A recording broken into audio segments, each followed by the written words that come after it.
বাপি শিয়ালদায় গেছিলো, একটা কোনো কারণে গেছিলো।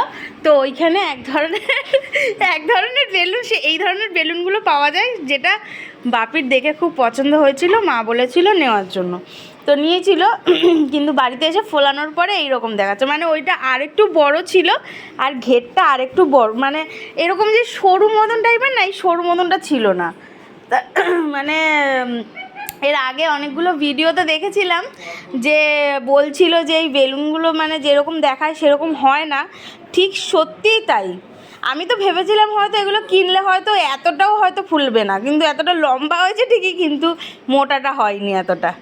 মাম্মা আর একটা ফেটেও গেছে, ওই যে পড়ে আছে। মাম্মা ভাল লাগছে সত্যি? দাদানকে থ্যাংক ইউ বলো।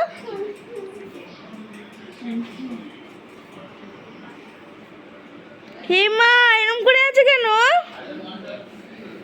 এরম করছে কেন? সৃজা, আয় সৃজা, কেমন লাগছে? ভালো লাগছে? তুমি হ্যাপি? আচ্ছা, দাদাইকে দেখিয়েছো? যাও দাদাইকে দেখিয়ে আসো, দাদাই ওই ঘরে আছে, যাও।